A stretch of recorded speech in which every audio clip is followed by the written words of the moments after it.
Together again on the couch. We don't have shoes on. And there's a reason. Look at this feet. We're gonna do foot porn. No, just kidding. We're not doing foot porn. No. We're kind of doing foot porn now. Yes, we are. We're switching it up today. We're taking ourselves off the couch and going into some movement-based drills, as JJ and I are experts in movement efficiency and things like this. So we're going to be talking about feet. Feet. Love the Let's feet. see what feet. Why are the feet so important? Yes. So feet are so important for a variety of reasons. One of them, if we were to geek out a little bit, is something called mechanoreceptors. So mechano, you can think like mechanical, and a mechanic that is just fixing up all your stuff with love in his heart. So when we move things that have a lot of joints in it, like our feet, our hands, and our spine, it gives a ton of information up into the brain, and the brain loves as much information that it can receive because it wants to make good and accurate decisions. Okay, love that. Yes. And you mentioned joints and muscles. I was interested, you told me before, how many muscles and joints and all, like, you kind of look at your foot and you're like, it's pretty small, but for the little bit of real estate that it takes up, there are a lot of pieces in it. Yes. You have 26 bones in your feet. I believe it's 56 different articulations, and the ligament list can probably go on and on because there's tiny little ligaments that will hold one little bone to another little bone. So we have a lot of things going on in our feet, and it's also something that we walk around on every day. So not only to have the strength and the mobility for something that we're walking around on every day, but also that mechanoreceptor feedback, but generally the feedback of everything coming in. So as we grow up and we age, oftentimes we kind of bind our feet up in shoes and kind of block some information coming in. And then that can make us a little more wary on our balance. Maybe we're a little more tipsy, we're a little more cautious when we walk. And so the fact of like getting barefoot and doing foot drills, or even if you're not barefoot, but bringing awareness onto your feet can once again increase that brain space where we want our brain to have a lot of information, a lot of real estate, and a lot of avenues and pathways to get information so that way we can maintain our balance, we have less likely of falling. We also have strong feet so we can run like half marathons like JJ just recently did, and the list continues on. So it's fascinating. So the foot, really, really small, but like tons of stuff, tons of joints, tons of ligaments, tons of muscles in there. So tons of stuff, lots of opportunity for things to not move or function appropriately. Right, you mentioned like stuffing our feet, often in like not the best shoes, walking around on man-made surfaces, not doing foot mobility. General, like there's so many muscles in there. Like people kind of know, oh, like my knee hurts, so I do stretches for my knee, or my hip hurts, I do stretches for that, or I foam on my back. But we're not. Most people I know don't do stuff for their feet. They don't address all of that stuff. They're like, well, it's my feet. Why would I stretch that? So you know, lots of opportunity for things to go wrong, and as Morgan said, because of, you know, all the information that the brain requires from our feet in terms of like where we are in space and what move we're going to do next. It's kind of like a recipe for disaster. If we don't take care of them, our brain, you know, we could have pain, right? We could have injury to the foot. You know, we could be starving our brain for the information it needs to make the best decisions. And then also, in my case, and I've seen in many other people's cases, there'll be something, I for years had pain in my right lower back. Long story short, it turns out that pain was related or influenced largely by an issue with my left foot. My left foot didn't flex as much as it should. And so I would like shift all over to the right kind of unknowingly and put a lot of pressure on that right side of my back. So then I fixed my foot working with Morgan, and that pain is now gone. So there's a lot of opportunity. There's a lot of, you know, areas where, you know, there's a lot of opportunity where we can like improve like our pain, our performance, you know, our everything like up the chain, not just with the feet. So let's do some foot stretch. We can definitely improve our lives, that's for sure. And so what we're gonna kind of review today is some of these drills that, yes, we're working on our feet, but we can also link that up, just as JJ did, with different parts of our body. So he was having some issues with his lower back because he was shifting to the side. Now, however, we're gonna go over some ones today where if you're having pain in the front of your hip, you don't have to actually even know the name of your quadratus femoris or whether your patella tendon is aligned or anything like that. But just thinking about when I'm tracing up a line, okay, the middle of my foot, the middle of my hip flexor, the outside of my hip, the outside of my heel. So when we're doing some of these mobility things, we're opening up a joint, and when a joint is mobilized and open, it can communicate clearly to the brain, versus a jammed joint that's kind of like blocked and jammed, that's actually going to create global weakness or weakness up a chain. So not only we're going to create some mobility, but we're also going to do a little bit of strengthening at the end. So we can help open up areas of your hip and the rest of your body in addition to your foot. And then we're also going to strengthen that foot so you have better motor control and movement when you're walking around and enjoying life. Cool, let's do it. Let's start with some mobility drills and then some strength stuff and get to And it. just like that, we're standing at a different angle so you can see our feet. Okay, let's mobilize these feet, these beautiful feet. Yes. So the first one, I don't know, mine are a little ugly too, but that's okay. I love your feet. they're gorgeous. I love your feet. Yes, I we love love your our feet. feet. I'm glad I clipped my toenail. I like told JJ, I was like, we're gonna do foot stuff today, so They're pretty clean. clean or dirty, we love our feet, and I do love to actually look at my feet all the time and tell them how much I love them, because it's so nice. So the first one we're gonna do, not that there's ever gonna be a pop quiz, but if you wanna know some fun terms, because anatomy words can be also really fun, there's a bone called the cuboid. It's on the outside of the foot, and if you were to take your fingers and you want to palpate, I'm gonna go on my ankle bone and my heel, and then I just bring those two fingers together, and right around there on the outside is a cuboid bone. Tiny little ledge, you can feel it. Yeah. And so this one is going to be correlated. We go outside of the foot, once again, as I said earlier, can correlate with any outside of hip pain or outside of hip weakness. If you've done a bunch of band walks and you just can't get your glutes going. Yeah, if you've seen people doing like, if you've ever been to PT or, worked with a trainer and they put a band around your ankles or your knees and make you go like that, they're trying to get your glute medius to fire, because often it doesn't fire in a lot of folks, and then it can cause injury or pain in your knee, especially with runners.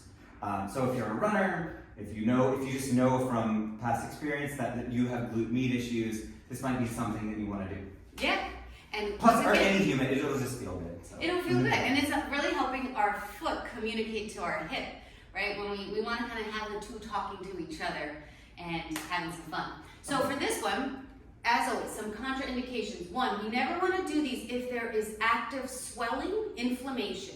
If we just had a surgery, if maybe we have bone issues or even potentially cancer in bones, things like this, we want to make sure that we have checked, because we are not licensed medical professionals, we are trainers, but also that you meet yourself where you're at. So while we'll do these ones standing, know that you can always do this modified seated, lying down even. Or one, I'll grab, And sorry, feel I'm yourself where disappearing, you're at. now I come back. I'll keep this on a hand, so sometimes I have if it I down. do like, I have a little Gandalf stick, so in case we need a Gandalf stick. Exactly, because we want to maintain when we're doing any of these drills and exercises, because we're re-educating our nervous system. It's like downloading a new software program. You want to make sure that the software program is loaded properly. So we want to have good breathing, so that way we're not holding our breath. Also good posture, like we're not slumped. And that you're kind of finding length in your spine. Your breath is under control. And if you need, because sometimes balance can make you wobbly, holding onto something like the dowel or the side of a table, or even taking it down once again to a seated position. So your nervous system is going to be trained efficiently. And as always, I also like to preface, we don't want to move into pain. If there is pain, back off, and you still want to explore it. It's kind of finding that threshold, so then we're also re-educating our system to not be like, oh, every time I do this, it hurts. You want to find a place that every time you do it, it doesn't hurt. I always tell clients, intensity is fine, pain is not okay. Yes. Yeah, pain is something that takes your breath away. Discomfort is something you can breathe through. So finding that threshold. Do it. Let's do it. We're going to take one foot forward, and then I'm going to turn my toes inward. This kind of opens up that foot space, and then I'm going to let the whole inside of my foot come up as I tilt out. And as we start this, I am going to just be maintaining actually my center of mass, so like my body weight is kind of actually on my left leg in the back. And then as I want to intensify it, I'm going to start to push my hips over top. Yeah. And if you are a runner, this is a great practice, because if I step off of a ledge and I twist my ankle, if my nervous system has been here a million times before, it's less likely to want to tighten up and protect you and create an ankle sprain. So you do like shift your weight into that left foot. Yeah, and I would probably say try and keep that right knee or your left knee straight. Ankle tuck. I'm opening up the space between my heel and my ankle bone. Oh, gotcha. Oh, gotcha. Now I'm gonna do it on the other side. Take my toes, Oh. step forward, take my toes to the side, and tilt. Inside. There we go. Yeah. And I'll point on JJ, we're opening up the space in between here. Now letting the heel come up, and then all Oh, the let the heel forward. come up. No, you can let your heel be flat, but the Okay. inside of your heel come up, Oh, gotcha. and then it comes back down. Ah, gotcha. There you go. On the inside. Oh, yeah. Good, and once again, this correlates, you don't even have to know the names of anything, but if you ever have pain in the side of your hip, That's try right. these drills and see how it feels. Oh, that's a good one. That's new to me. Now, one that a lot of people Oh, have discomfort that feels with, as a trainer, I rarely talk to someone who doesn't talk about their hip flexors being tight. I feel so good. That's the thing. Afterwards, like when we do stuff like that, clients are always like walking around like my legs feel lighter. Yes. Like we didn't touch your legs. We just moved around your feet. So it's That's right. interesting. I know our perception of the world might change just by working on our feet. So now we're going to be working on your intermedius cuneiform. Cuneiform. I don't even know what that one is. You're so smart. Wait, that's the muscle in the foot, the joint in the foot? It's a bone in your It's a foot. bone in your, okay. There's actually 3 of them, which is why it's intermedius because it's the middle. Okay, gotcha. So we're going to work on the middle one because the middle one will correlate with the middle of your thigh, which is your hip flexor. Okay. So for this one, if I was to take my 2 fingers on either side of my heel, or my ankle bones, excuse me, I would just pull them right inward and then go down till you find like a little kind of groove or notch down Oh, there. it's kind of like below the talus. Yes, it is. I know some things. Yes, you do. I know my talus was the thing that was wonkified. Okay. Yes. Everyone needs to feel But you that. can definitely feel that little. They say like, and you learn in massage therapy school, like Very technical names for things. We would call it, what did you call it? Your cuneiform? The- Intermedius cuneiform? The sticky pointy outy bits. Yes. So you can find that sticky pointy outy bit right there. That also works. Exactly. It's your mind. You paid here. Let's just do this. So for this one, I also will encourage, it can be cramping in the foot and different things like that. So you can always roll up a towel or a blanket and have your foot come over top of it. But I'm going to take the top of my foot, my toenail side, down. Yeah, use that dowel. So And I just a can either, if I'm using a mirror, or just check behind me. I want to make sure that my heel is pointing straight back. That way I'm hitting my target of the middle part of my right, foot. so not like that. Yeah, which is its own drills. And if you want more drills, you can contact JJ and I. We'll give you more drills to do. But we're going to keep it short and simple and work the hip flexor. So once I find that pull, maybe I'm holding there, but as I deepen it, I'm going to bend into my front knee and press my back leg as straight as I can.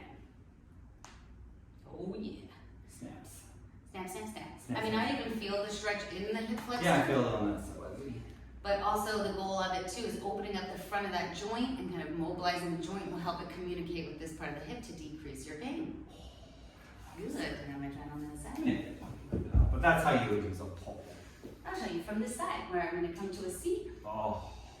and I just kind of, It is remarkable how I mean, it can be very intense. absolutely. Cramping is normal, but also when you think of cramping as like a re-education, your muscles are like, what? Yeah, I find I don't cramp if I haven't taken care of my feet and and I'm like, oh, that's why I'm achy all over and feel like the. And then I will often, like a few hours after stretching, like when I'm laying on the couch that night, my foot will cramp. Or Peter will walk by and like rub it, and I'm like, oh. That just means your feet get a little more love. Oh. Okay, we just mobilized some things and now we're gonna strengthen them. Yeah, so this one is super simple.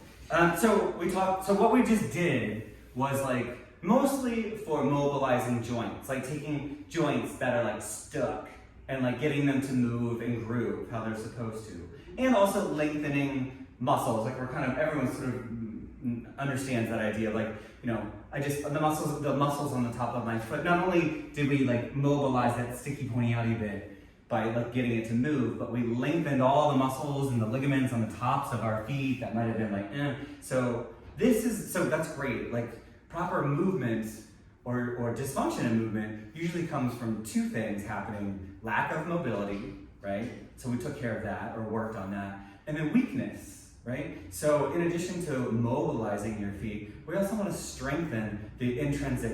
Intrinsic just means like inside, like all the little muscles that are inside of the feet. Okay? So super simple. So we took care of things that were too tight or locked up. We made them juicy and mobile. Now we want to make sure that we're doing something to strengthen our feet. Okay? So this one is really, really simple. You can just you can sit for this. And just kind of relax your feet for a second. And then you're gonna make foot fists, like you would with your hands, as tight as you can. We're gonna hold it for 3 seconds. I'm gonna go 1, 2, 3. Relax. I don't know why I feel like I need to raise my feet up. 1, 2, 3. Relax. We'll do 10. 3, 2. Make a fist. 3. Good. It's not just with my toes, right? Now I'm just doing my toes, but try to foot fist. 4, 3, and 5, 2, 3. If you do it right, you start to sweat a little bit. For sure. 2, 3, 7, 2, 3, 8, 2, 3, 9, 2, 3, and 10, 2, and 3. Good. So you're strengthening the muscles in the arch of your foot and the muscles of your toes, the muscles on the top of your feet. So it's just a really nice thing to do. Like I have clients who do this while they're sitting at their desk, right? They're on a Zoom and they're like, yes, 1, 2, 3. No, just kidding. So mobilize your feet, strengthen your feet, see how that feels, see if that improves your gait, see if that reduces some of your pain, see if it helps you run a little bit faster or jump a little bit higher. You'd be really, really surprised. And just to reiterate, as Morgan said, pain is no good, intensity is fine. So like my feet are definitely feeling like very awake right now. It feels lovely. Yes, that's a great time. You can go for a walk and enjoy those Tootsies. All right. All right, here's another episode of Coach Talks. Bye.